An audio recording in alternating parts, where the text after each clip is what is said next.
Hello दोस्तों, आप देख रहे हैं A to Z चैनल और मैं आज आपके लिए लेके आया हूँ पुरुषोत्तम मास का तीसरा अध्याय। तो चलिए दोस्तों शुरू करते हैं। शौनकादि ऋषियों से पूछने पर सूत पुराणी बोले, हे मुनियों, नारद जी समक्ष नारायण ने जो कहा था वह मैं आपको सुना रहा हूँ, आप सुने।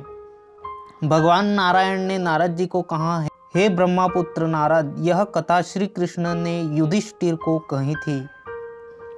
कथा श्रवण से पांडवों को कौरवों के त्रास से छुटकारा मिला था। दुष्ट दुर्योधन और अन्य कौरवों ने पांडवों को कष्ट देने में कोई कसर नहीं छोड़ी थी। पांडवों को लाक्षागृह में जलाने का कपट किया था, जुआ में भी हराया था। दुशासन ने सभा मध्य द्रौपदी के वस्त्र उतारे थे, उनकी चोटी पकड़कर खींच के सभा मध्य लाया गया था।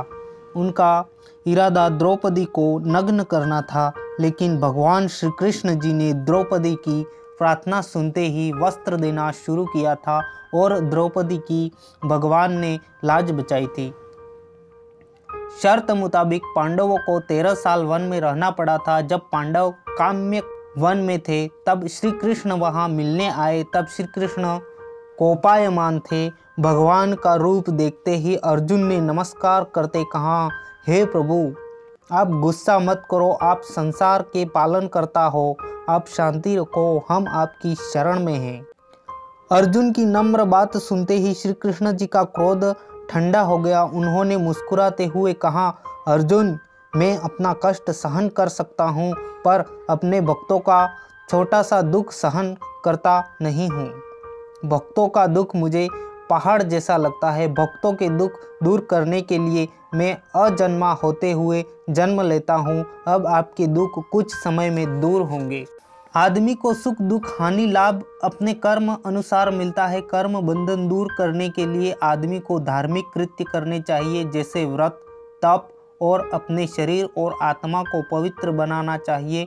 अब जो मास आएगा वह अधिक मास के नाम से जाना जाता है और आप यही मास में जो व्रत, तप, दया, धर्म करोगे, उनके फल स्वरूप अपना राज्य, सुख, वैभव और पुनः प्राप्त करोगे।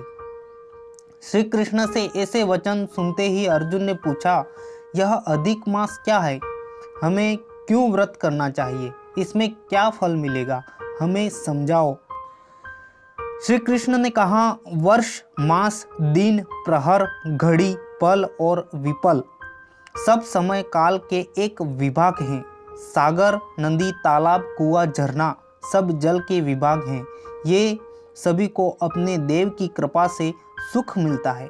ऐसी हालत में एक नया मास पैदा हुआ है, लेकिन यह मास का कोई अधिष्ठाता देव नहीं था, अतः यह मास मल मास के नाम से जाना जाता था। लोग इसे मलिन मास मान कर सत्कार्य करते नहीं थे, क्योंकि सूर्य एक ही राशि में रहता था, अतः लोग इसे निंदा पात्र समझते थे। इस प्रकार तिरस्कृत मलमास निराश हुआ, इसे आत्महत्या की भी इच्छा की थी। एक दिन वैकुंठ लोक में मेरे पास आया था और आँख में आंसू के साथ अपना दुख बताया था। इति श्री बृहन्नारदीय पुराण के पुरुषोत्तम महात्म का मलमास कथा का आरंभ नामक तृतीय अध्याय संपूर्ण हुआ। अब पुरुषोत्तम मास की तीसरे अध्याय की पावन कथा सुनते हैं। श्रद्धा का फल। अनंतपुर नामक गांव में एक बढ़ई रहता था। इसके परिवार में लगभग 11 लोग थे। वह, उसकी पत्नी, 7 पुत्रियां, 2 पुत्र। पुत्रियां तो बड़ी थी, लेकिन पुत्र अभी छोटे थे। परिवार की तमाम जिम्मेदारी बढ़ई के हाथों में थी। बढ़ई अपने काम में चतुर था। अपनी कला के हुनर से उसे नित्य काम मिलता था। बढ़ई भगवान के छोटे बड़े मंदिर बनाता था। उसकी काष्ठ कला को देखते कोई भी खुश हो जाता, वाह वाह करता था। बढ़ई सारा दिन काम करता था, तब घर का निर्वाह चलता था। अपना परिवार लंबा चौड़ा था और कमाई करने वाला वह खुद था।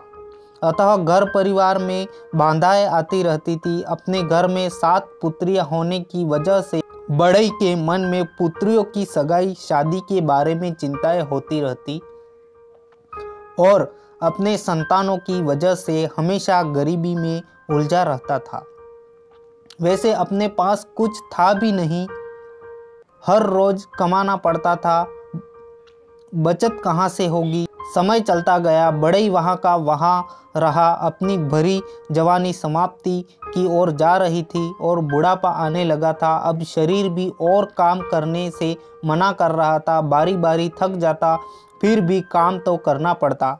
अपने घर की जो ज़रूरत थी, जब जवानी का समय था तब बड़ई ने कभी भगवान को याद नहीं किया था। अपने काम में ही हर वक्त गुजारा था। लेकिन अब समय बदल गया था।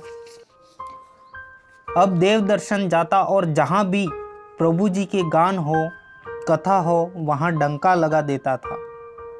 एक समय कहाँ से कोई कथाकार आ गया।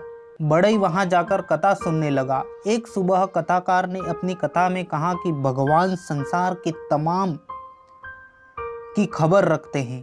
छोटी चींटी और हाथी वक्त आने पर भोजन देता है। भगवान हमें बिना भोजन सुबह में उठा सकता है, मगर रात को भोजन बिना कभी नींद नहीं देता। फिर भी सारी जिंदगी आदमी चिंताओं के बीच गुजरता है।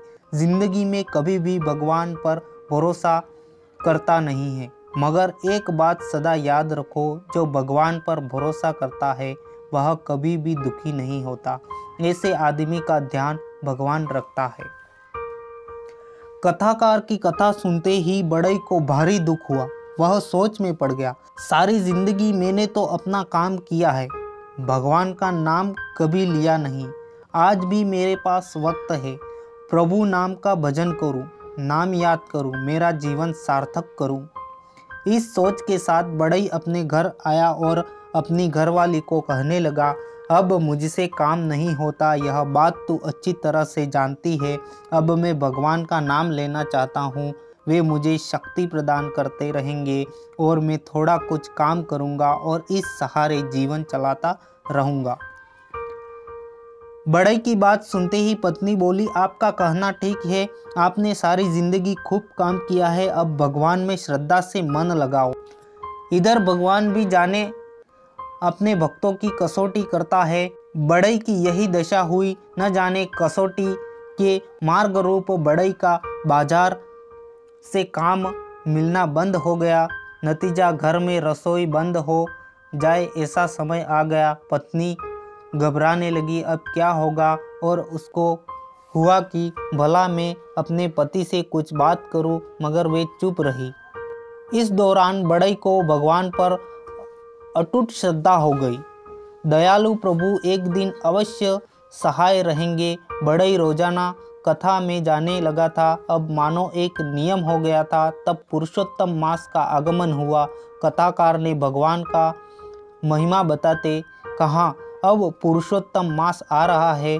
जो इस दौरान कथा सुनेगा, व्रत करेगा, देव दर्शन करेगा, नित्य स्नान और कांठा गोरमा जी की कथा सुनेगा, उपवास करेगा, अपनी भक्ति अनुसार दान करेगा, वह भगवान पुरुषोत्तम जी की कृपा से उसका सब दारिद्र भरे संजोग हट जाएंगे। बड़ई ने यह बात घर में अपनी पत्नी को कही। पत्नी तो तैयार हो गई और दोनों ने व्रत का संकल्प लिया।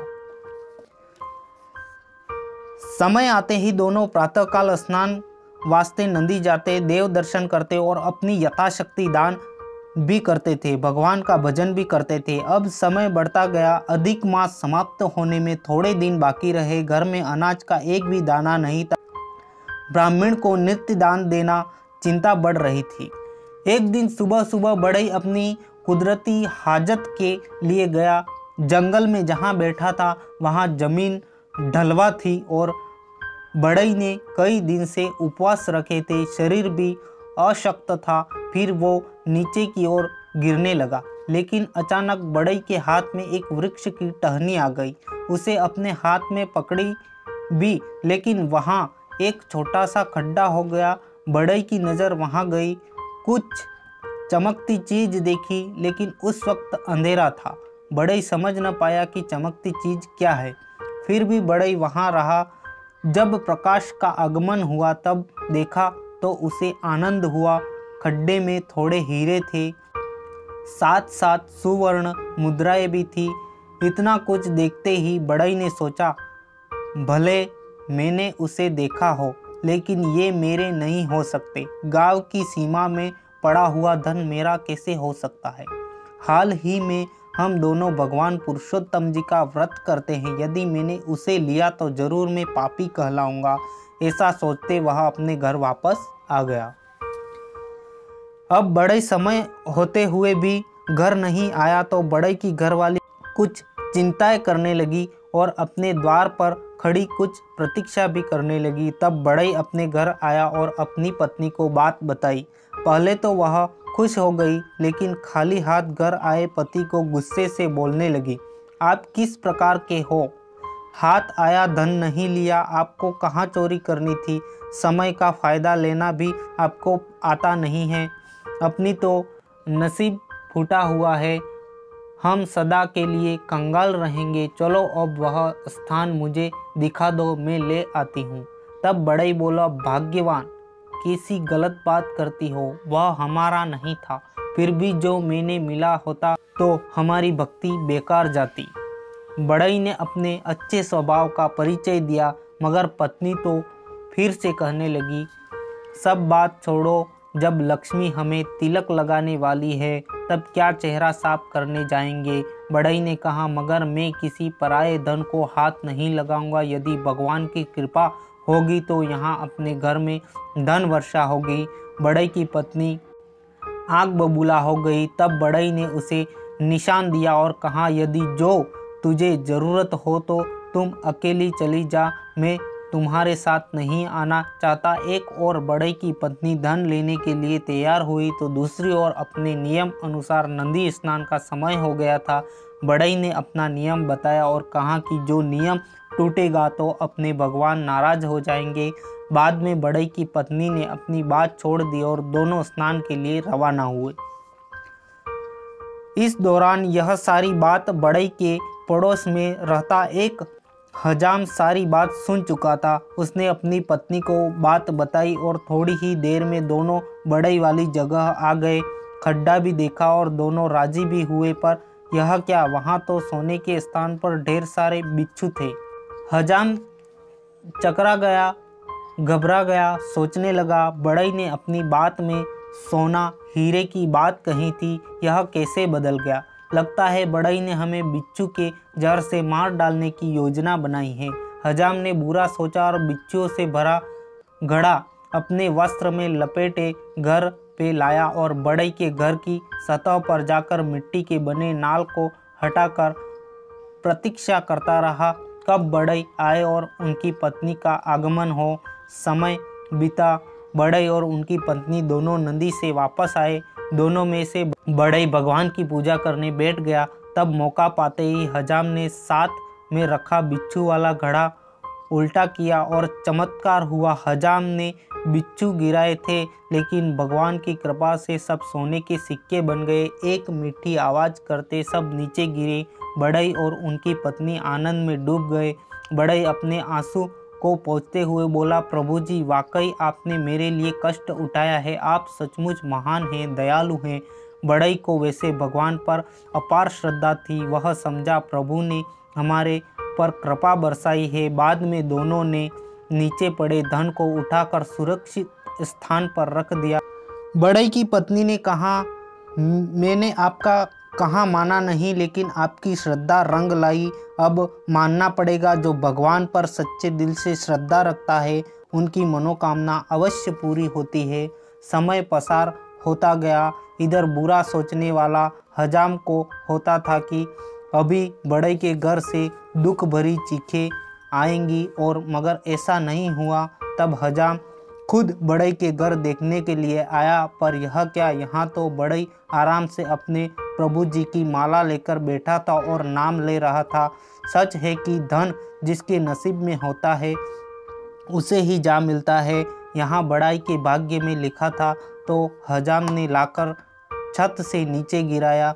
जब ही हजाम को एक फूटी कौड़ी भी नसीब न हुई।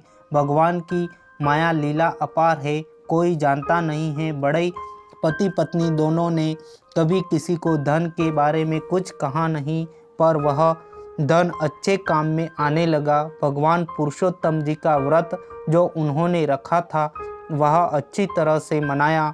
ब्राह्मण को अच्छा भोजन दिया, दान दक्षिणा भी दी। बाद में वे दोनों अपना सारा समय भगवान के भजन के पीछे पूरा करने लगे। हे भगवान पुरुषोत्तम जी, आपने बड़े परिवार पर जैसी कृपा की है ऐसे आपके व्रत रखने वाले पर रखना और सबका कल्याण करना। थैंक यू सो मच दोस्तों वॉचिंग फॉर माय वीडियो, और चैनल को सब्सक्राइब कर लीजिए ताकि मेरे नए से नए वीडियो आप तक जल्द पहुंच जाए। Thank you.